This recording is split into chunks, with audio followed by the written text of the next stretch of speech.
بسم اللہ الرحمن الرحیم۔ نبی کریم صلی اللہ علیہ وسلم کی حدیث ہے، انتہائی سادہ الفاظ، لیکن اس کے اندر اتنی بڑی جامعیت ہے کہ بندے کے بدن کے بال کھڑے ہو جائیں اگر اس کو سنیں یا اس کی گہرائی میں جائیں تو بدن کے بال کھڑے ہو سکتے ہیں کہ اگر کوئی شخص رمضان المبارک کا ایک روزہ چھوڑ دیتا ہے، رمضان المبارک کا ایک روزہ چھوڑ دیتا ہے تو اپنی پوری زندگی اس روزے کی قضا کرنا چاہے تو اس کی قضا نہیں کر سکتا۔ ہم نے شاید یہ حدیث پہلے بھی سنی ہو اور سن کر ہم ایک طرف کر دیتے ہیں جس طرح مٹھی حدیث سنتے ہیں، لیکن اس کے اندر بہت بڑی بات ہے جو نبی کریم صلی اللہ علیہ وسلم نے ہمیں سمجھانے کی کوشش فرما رہے ہیں کہ میرے بندے سمجھ جائیں کہ رمضان المبارک کے روزوں کی فضیلت اور ان کا معیار اور ان کی اہمیت اور ان کا مرتبہ بتایا جا رہا ہے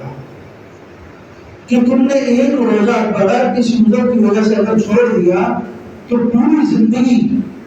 اس ایک روزے کی قضا کرنا چاہو تو قضا نہیں کر سکتے۔ مطلب یہ ایک ایسا روزہ ہے اگر ادا کر دیا تو ٹھیک ہے، نہیں کیا تو پھر یہ ہاتھ سے نکل گیا۔ جس طرح تیر کمان کے اندر ہوتا ہے، اگر آپ نے اس کو کھینچا اور چلایا تو پھر اٹھ گیا، یا گولی پستول کے اندر ہے، آپ نے جب چلائی تو وہ گئی، پھر وہ واپس آنے والی نہیں ہے۔ اسی طرح رمضان المبارک کے یہ جو روزے ہیں، یہ اگر زندگی میں ایک بار آ چکے ہیں تو یہ دوبارہ نہیں آئیں گے، دوبارہ نئے آ سکتے ہیں، اگلے سال بھی آ سکتے ہیں، لیکن یہ جو گزر گیا یہ دوبارہ نہیں آ سکتا اور اس کی قضا کی کوئی صورت نہیں۔ اگر کسی نے جان بوجھ کر روزہ چھوڑ دیا بغیر کسی عذر کے، یا روزہ رکھا تھا لیکن توڑ دیا کسی وجہ سے جان بوجھ کر، کوئی بیماری نہیں تھی، کوئی کچھ نہیں تھی، بس روزہ توڑ دیا، تو اس شخص کے لیے یہ ہے کہ وہ رمضان المبارک کے بعد ایک روزہ رکھے گا اور ایک روزے کے ساتھ 2 مہینے کے لگاتار روزے رکھے گا، 2 مہینے مسلسل روزے رکھے گا تو وہ ایک روزے کی قضا ہوگی، کل 61 روزے، پھر اس ایک روزے کی قضا ممکن ہے کسی حد تک، ورنہ آپ علیہ السلام کی حدیث سے تو ممکن ہی نہیں، اس طرح آپ نے سمجھانے کی کوشش کی۔ لیکن پھر بھی اگر کسی سے غلطی ہو جائے تو وہ کیا کرے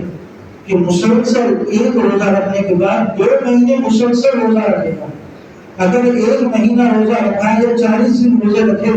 یا مثال کے طور پر ایک کم 60 روزے رکھے اور درمیان میں آخری روزہ چھوڑ دیا تو وہ 60 روزے کی گنتی دوبارہ کرنی پڑے گی۔ سمجھ رہے ہیں؟ تو یہ سارے کے سارے احکامات جو ہم کو بتائے جا رہے ہیں، مثال کے طور پر 55 روزے رکھ لیے، 5 رہ گئے تھے، بیچ میں ایک چھوڑ دیا، تو اب دوبارہ 60 روزے رکھے گا تو پھر اس کی قضا ہوگی۔ تو ان احکامات سے ہمیں پتہ چلتا ہے کہ اس روزے کی کتنی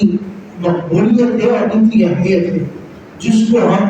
غیر ضروری سمجھ لیتے ہیں اور ہمارے کئی ساتھی بغیر کسی وجہ کے روزہ چھوڑ دیتے ہیں۔ یہ بہت بڑی محرومی ہے، بہت بڑی محرومی ہے۔ اللہ تعالیٰ اس سے بچائے اور رمضان المبارک کے روزوں کی قدردانی کی توفیق عطا فرمائے۔ السلام علیکم۔